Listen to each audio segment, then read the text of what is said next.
Hello, and welcome to FinTech Impact. I'm your host, Jason Pereira. Today on the show, I have Ian Karnell, co-founder and CEO of Vast Advisor. Vast Advisor is best termed a next-gen AI-first organic growth engine for RIAs and advisors across America and the world. And with that, here's my interview with Ian. Ian, thanks for taking the time today. Hey, thanks for having me.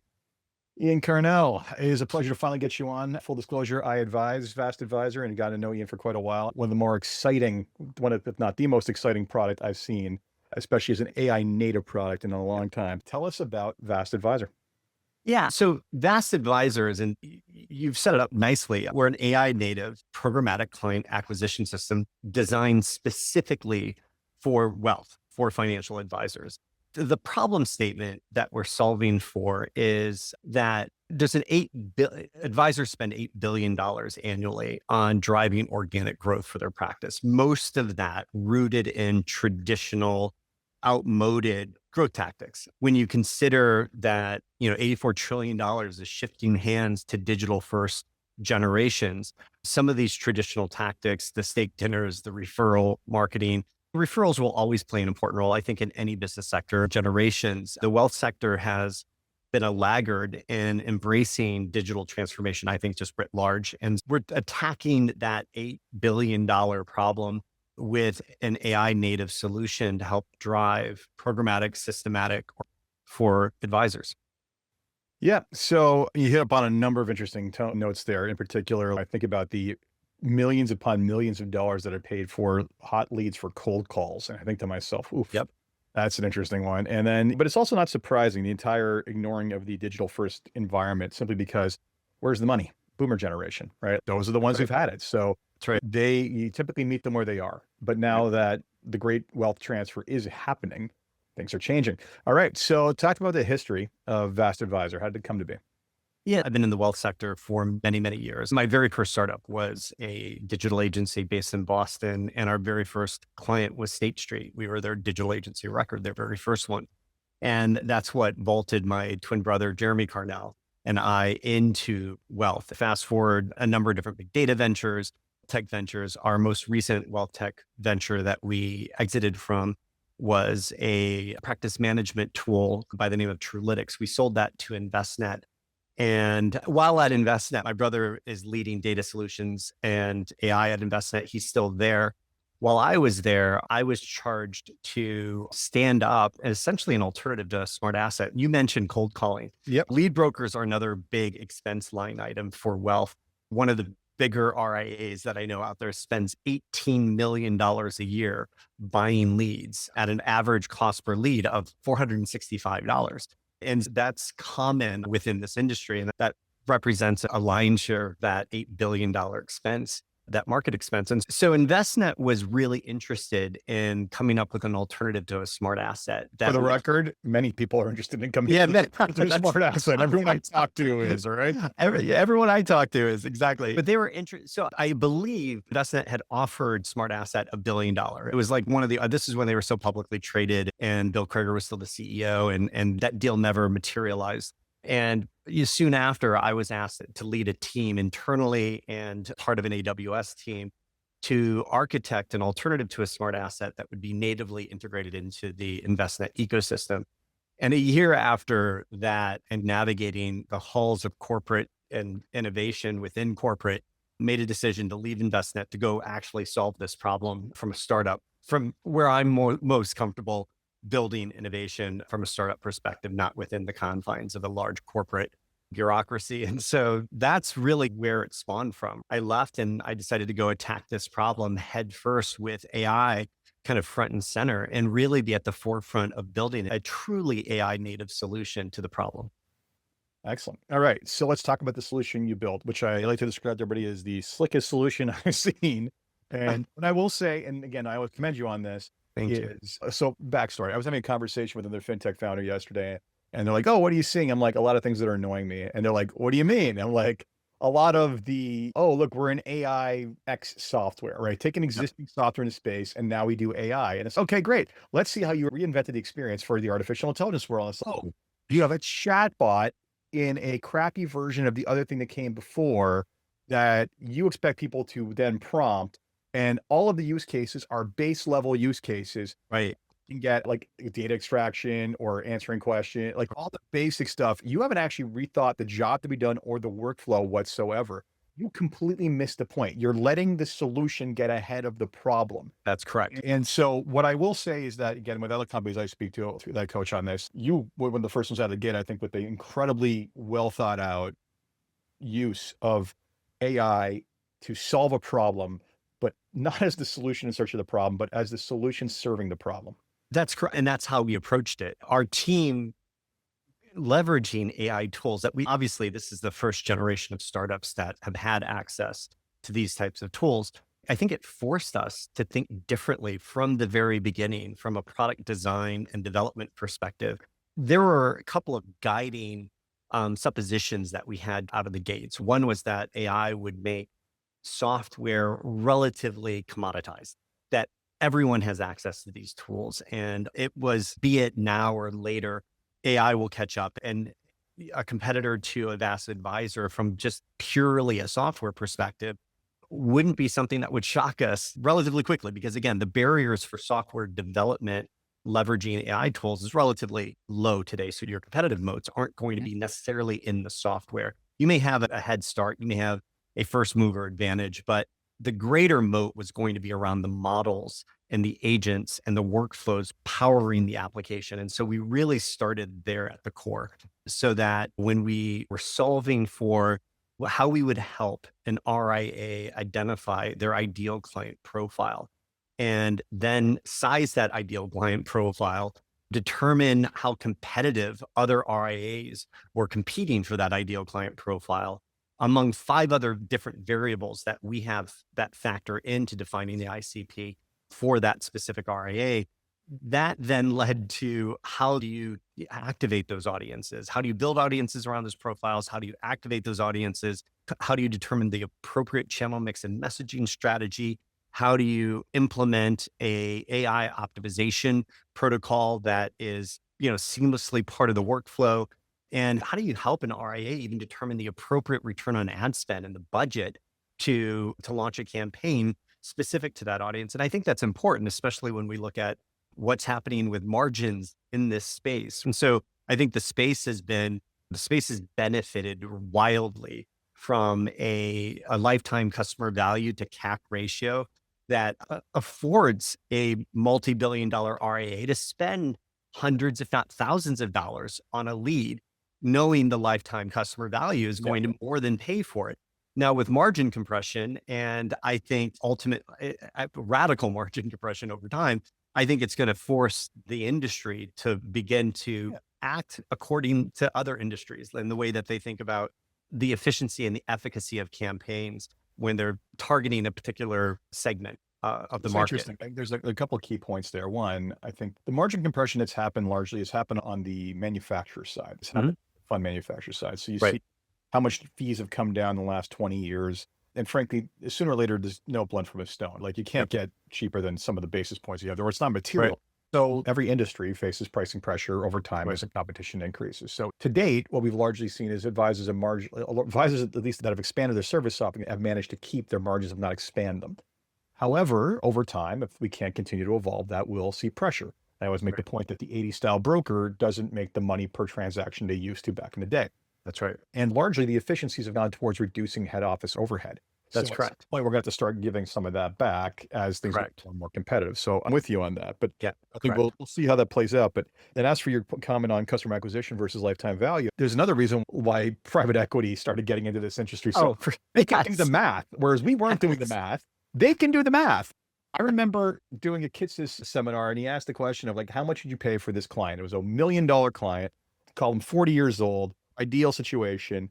And the survey went out to all the advisors, and it was like sub $250, 205. And the last one was 10,000 plus. And I'm like, 10,000 plus, boom. Like, I can do the math. Like 10,000 first year revenue, I will pay more than my first year revenue given the lifetime cost insurance. And the average value ended up somewhere under 500. And I'm sitting there going, this is why PE is coming in and starting to professionalize these things, is because you can't do the math.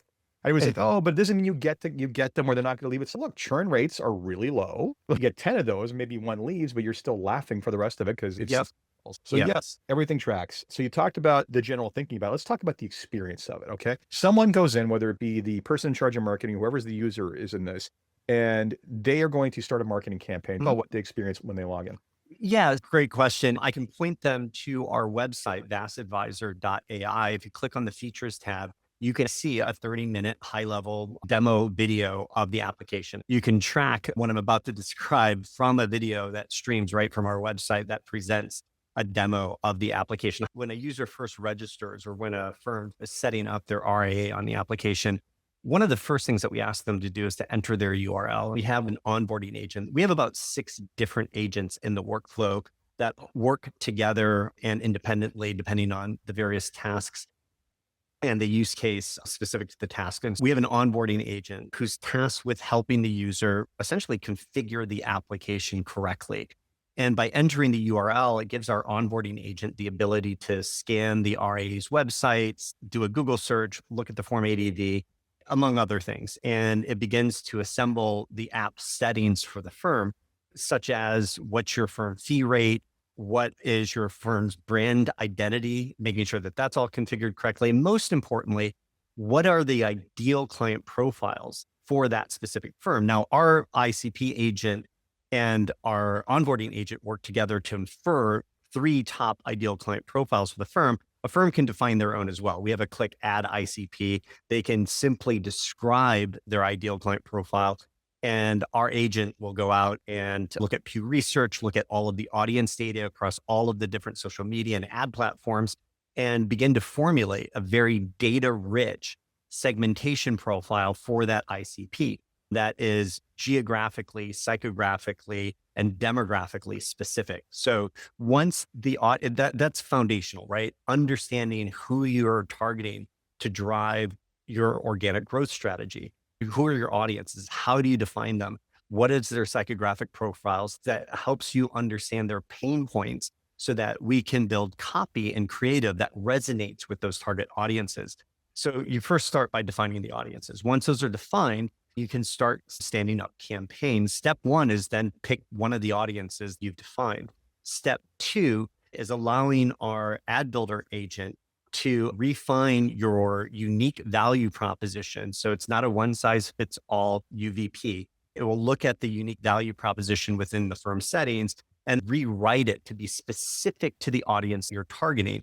It will also pre-select out of your firm's service offerings, which specific offerings will resonate the most for that specific audience based on research that we sourced within the application. Then it will begin to surface market and psychographic trends specific to that audience, positioning and insights specific to that audience. And it will present to you 3 different campaign themes. And you can pick, and it has a resonance score for each campaign theme. So you just pick a theme that you want to launch a campaign with. Once a theme is selected, then the channel mix and messaging strategy gets built by our agents. If you have Facebook, LinkedIn, and Google integrated into our application, it will select, if you're picking women in financial transition as an audience that you want to target, it's going to select Meta and Google. It won't select LinkedIn because of the cost inefficiencies specific to LinkedIn for running a life event campaign targeting women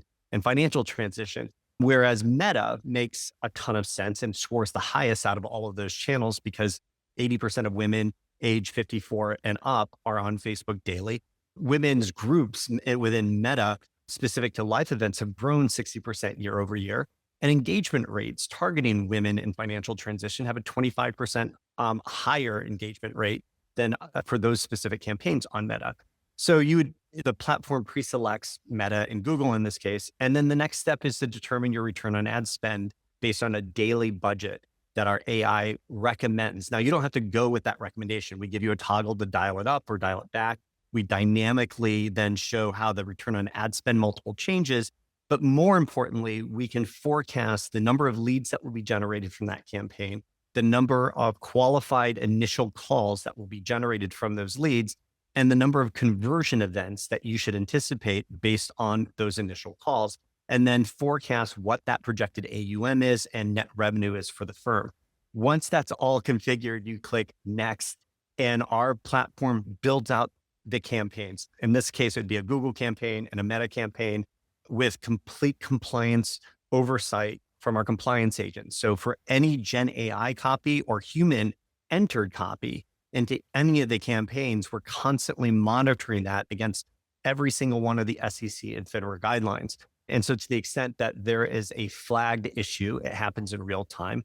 We have a dashboard beneath each of the campaigns, so Google and Meta, that indicates why a copy was flagged, what rule or guideline triggered the flag, and then a recommended fix that you can either click auto apply, or you can have your compliance team manually review it and then make the changes manually and then approve it and send it for the campaign to launch. And so that's the campaign experience. Once you've launched a campaign, then we have ad optimization agents doing real-time A/B testing so that you're getting the highest click-through rates at the lowest cost to your funnel pages. You can monitor all of your active campaigns through our Campaign IQ dashboard. Those campaigns generate leads. You can monitor the leads, where they are, at what stage in your sales pipeline, the sources that the leads were generated from, a smart asset, a Zoe, like they're never going to share with you this type of signal intelligence because that's their mode. I want to expose all of the signal intelligence and put the firms in the position to own their organic growth systems as opposed to renting them by buying leads from lead brokers. So Lead IQ gives you that lead intelligence and lead scoring. And then leads convert into new clients. And Firm IQ is your dashboard on those conversion events. So how many campaigns did you run? How many leads did you generate? How many net new clients that converted from those campaigns? And how much net new and net new revenue were generated from those campaigns? So full end-to-end attribution. And then we give you benchmarking insights. How well is your pipeline benchmarked against the wealth management benchmarks that we have? So we give you insight into how well you're performing against your peers.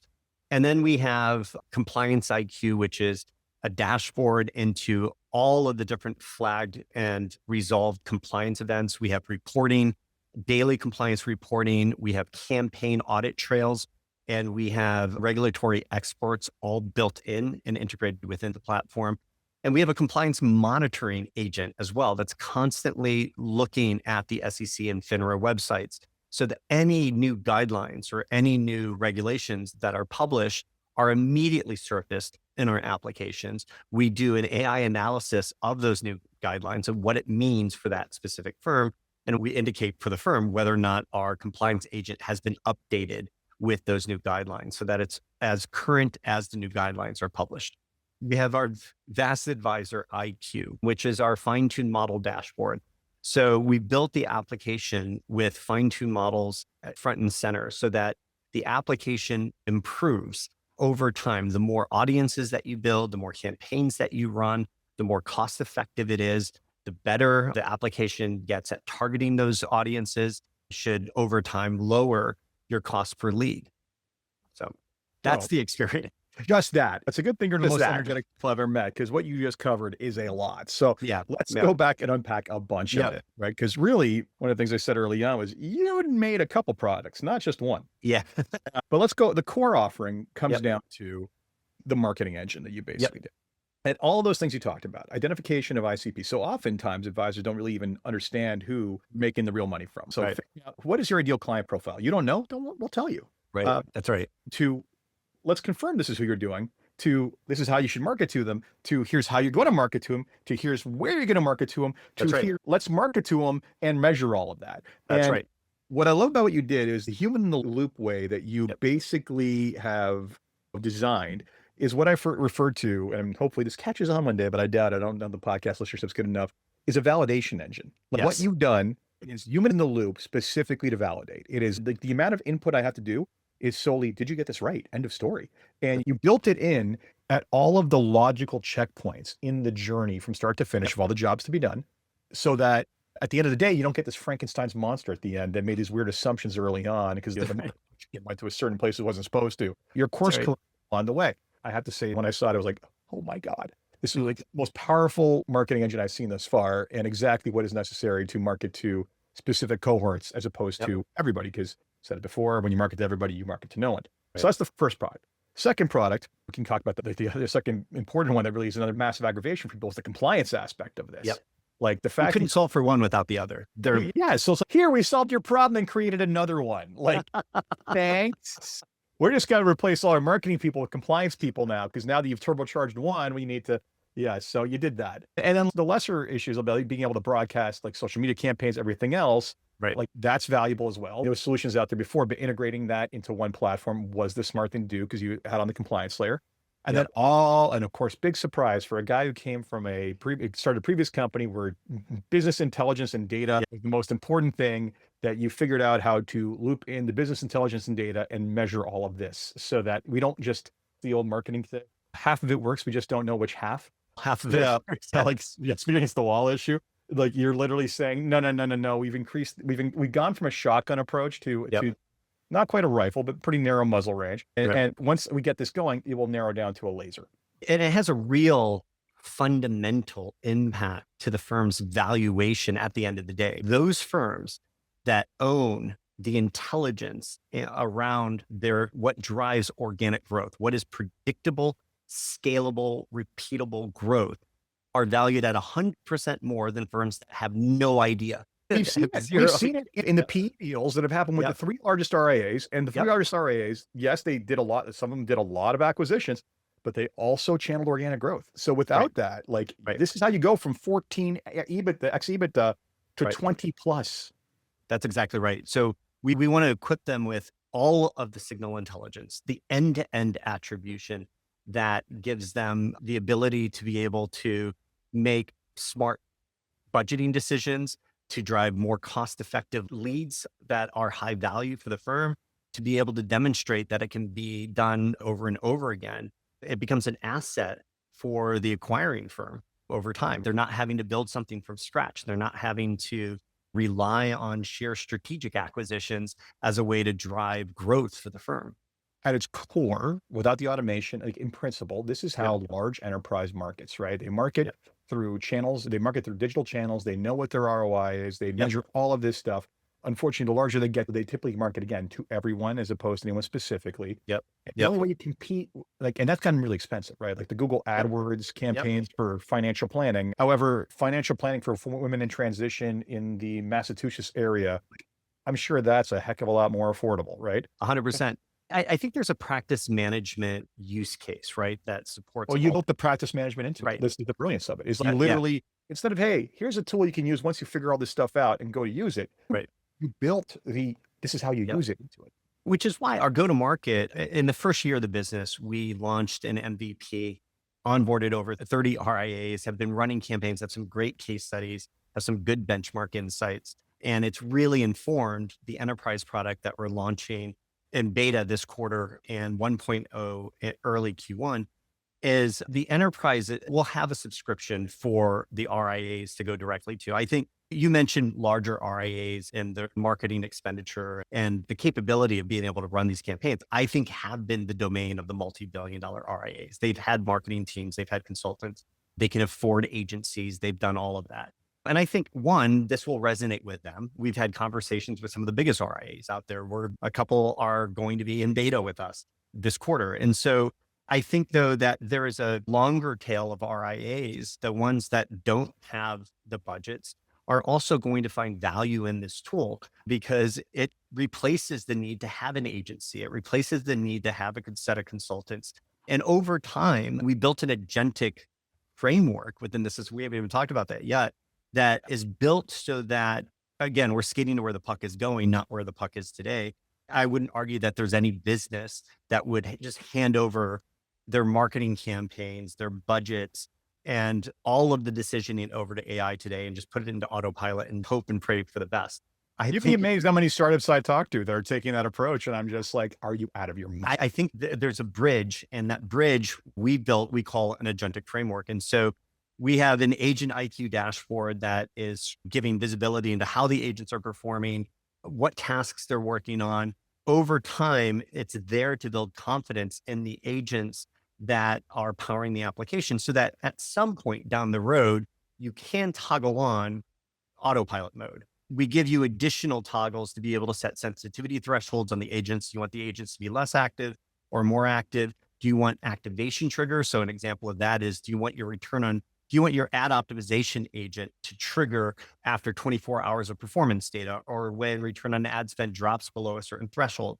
And then when you're ready to turn autopilot on for everything, you could still toggle a budget guardrail that says no more than $50 a day or $100 a day. So you're in complete control, and up until the time that you are ready to hand control over to the agents that will become part of your team, part of your firm at a fraction of the cost, doing work 24/7 to drive your growth. That's ultimately the goal, right?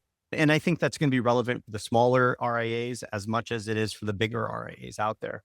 But here's the thing, you hit an important point, and this is where the smaller RIAs, you're actually speaking their language better, right? Because the best growth rates we see out of RIAs are those who are targeting niches, right? And those typically tend to be smaller RIAs, because the reality is that to try to scale a multi-niche business within a large, super large RIA enterprise who's spending money on general marketing, like, first off, if you figured out the organic growth on general marketing, you don't need to worry about the niche marketing, right? I don't know. You may not think you need to. Let's just say that. When you're spending $18 million a year buying leads, I think they're a huge, and I can reduce that cost by 90%. Put that into your media spend. You don't have to change your $18 million, but spend 90% of it on your media, not on buying the leads. I was about to say, now the cost per acquisition is substantially higher, but they feel like they've got that first piece down. So they're not disrupted. But I would say that the challenge there always becomes, basically, you can market to any niche, but you need the advisor who actually understands that niche. So it's not just a marketing issue. Now it's an internal development issue. Whereas with the smaller advisors, it tends to be a survival mechanism. You start off because you're trying to survive, and you develop this knowledge, and then you become that person. So the answer that what you've done, I think, allows, and again, usually when you're niching, you're doing one niche, maybe two in a company, you've got two partners, whatever else it is. But the reality is you're typically doing one. The ability to create a multi-niche architecture to market simultaneously to multiple niches is not something that's really pre-existed in this industry effectively. I think this will present the opportunity to do that. I think you brought up an interesting point about the advisors, right, that are part of this process, because they are instrumental in that mid-funnel and bottom of the funnel result, ultimately, right? We are a very top of the funnel tool. And so when we are bringing qualified leads of mass affluent or high net worth or emerging net worth individuals into the funnel, at some point, an advisor is going to have to pick up the phone and talk to the qualified lead. And at some point, they're going to have to nurture that lead. And at some point, they're going to have to build trust with that lead. I think AI presents the opportunity for the advisor to let AI do the cognitive heavy lift, but the advisor has to be critical path to building that relationship, connecting with that individual, that family, to build trust. You're talking about an affluent family that is looking at an advisor going to be handing over the trust of their wealth over to this individual. And so there has to be an engagement at the firm level that's real, that's meaningful, that builds those connections. And so one of the things that we built within our Firm IQ dashboard is we wanted to be able to surface how advisors were performing with different leads at different stages of the funnel, because we can't necessarily solve for that, nor do I want to necessarily solve for that. But we need to surface those insights, because that becomes then a coaching opportunity within the firm. I think there are specialists within the industry, within wealth, that offer services, that offer coaching capabilities to help advisors improve how they build relationships, nurture leads, ultimately that will drive higher conversion rates. For us, it's going to be building in that signal intelligence as to how the advisors are performing once they get the leads. So the question becoming, like, why isn't this person growing? Is it a lack of opportunity or a lack of ability, right? You're solving for you're going to try to solve for the opportunity aspect. The ability problem becomes another corporate issue altogether. And it's funny, again, you're solving for the hardest part of the funnel, right? And this is why people pay a fair amount for it. How do you even get out there and find people in the digital world or organize everything around that? The other part is just how we traditionally market, which you look at most advisors' websites and they're designed to affect, you're starting to laugh, rightly so. Mine is guilty of this too, but I'm planning a major overhaul. I've been spoiled. I haven't had to worry about this, but I'm going to worry. When I onboard you, the reality is that most advisor websites are designed to give just enough information away that hopefully they'll hook them so they call me so I can sell them on the rest of it. But in reality, what buying decision do any of us make these days after picking up a phone? The reality is that most of us know what we want to do because we've gone on the internet, we figured out what we want. And by the time we pick up the phone, we know that's the thing we want. That's right. And we Yeah. hope not to pick up the phone. Yeah. Whereas, and that should be the goal. The goal for everyone's marketing should be to convince the person who you're directly speaking to because they fit that ICP, that you are the person for them, and that when they see you, they need to have you. Because you're solving for that by designing ICP first and then going down and design the marketing. So you're not just best practicing this thing, you're saving us from ourselves and our own terrible marketing. I think there are additional things advisors can do as well. Long form content, video content goes a long way in helping the advisor present their personality, present their domain expertise. Middle of the funnel after Middle of the funnel. You've served up that opportunity. I've served this opportunity. You think you service these people? Here, you service this dentist in a tri-state area who basically wants to retire in 5 years and sell the PE actual case. And you see, so your website, when they land on it, better speak that language, better profile that person, better provide that content, better make them feel good about wanting to deal with you because you understand them. That's right. You're leading the horse to water. Yeah, that's exactly right. So yeah, I think the mid funnel and bottom funnel will present interesting opportunities.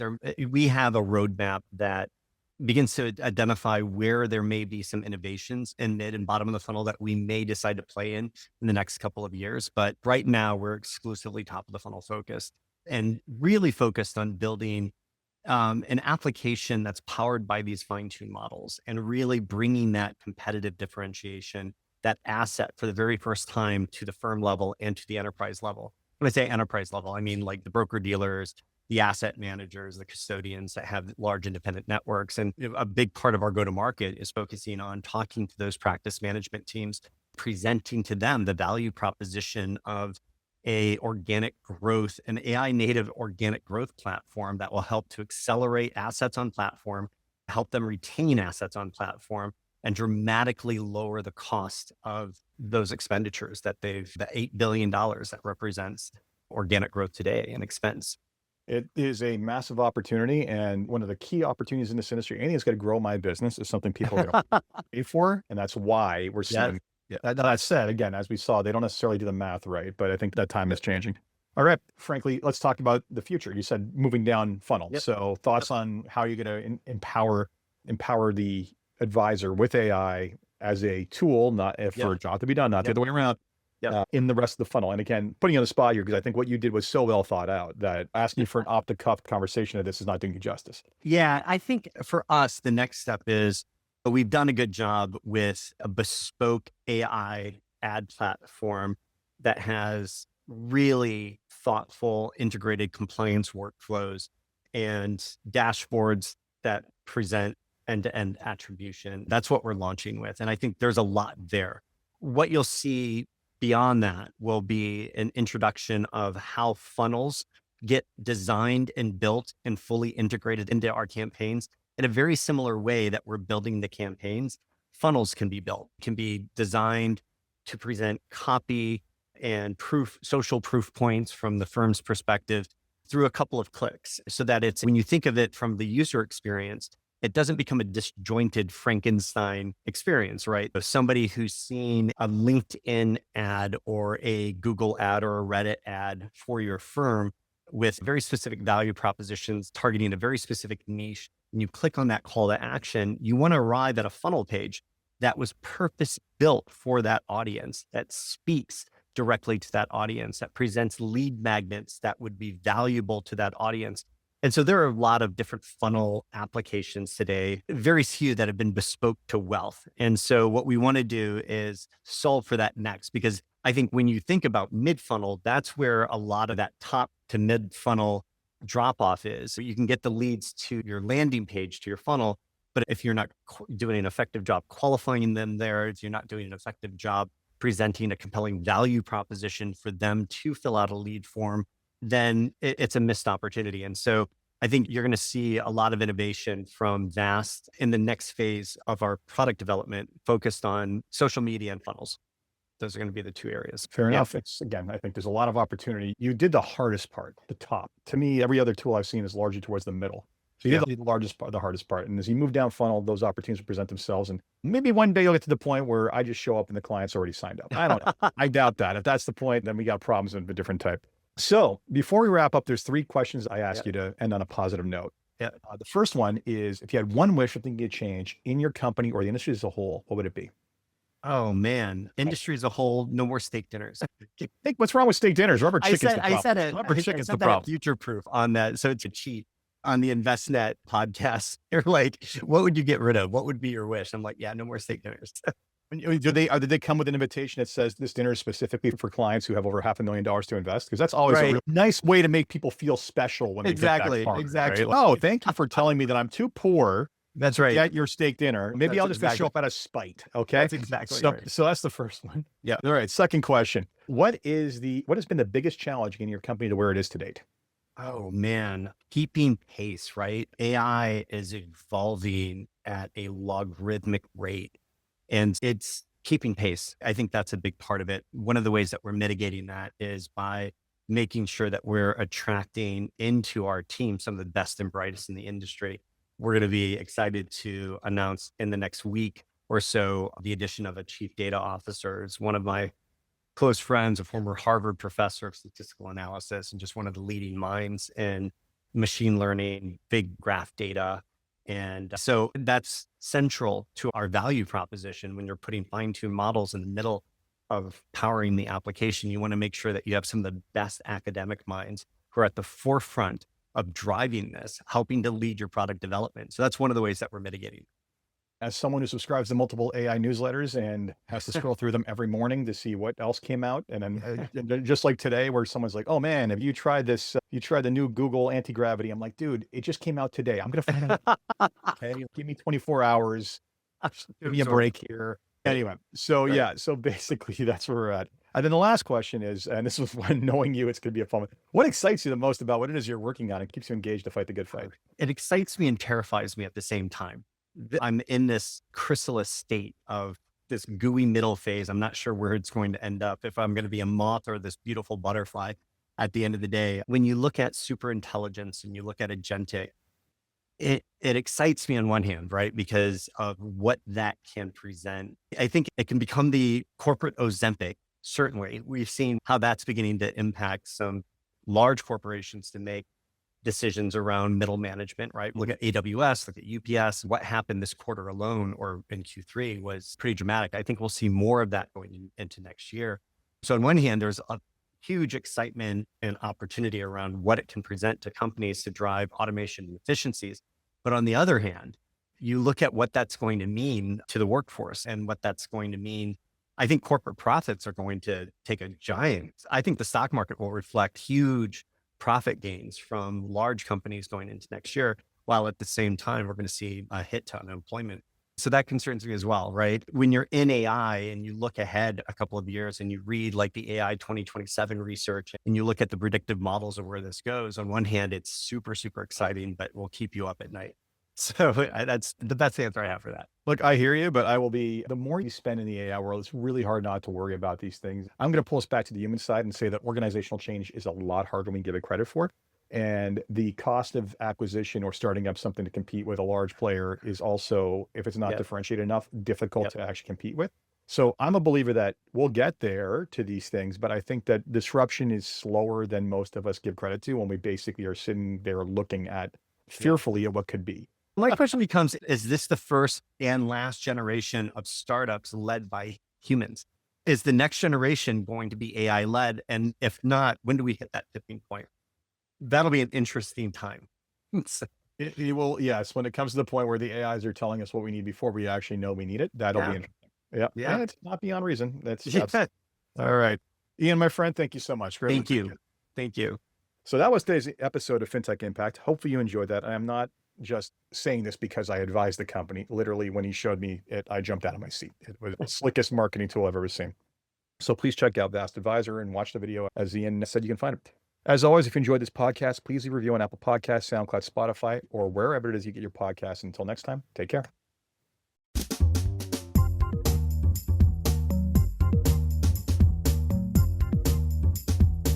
This podcast was brought to you by Woodgate Financial, an award-winning financial planning firm catering to high net worth individuals and their families. To learn more, go to woodgate.com. You can subscribe to this podcast on iTunes, Stitcher, and Google Play, or find more episodes at jasonpereira.ca.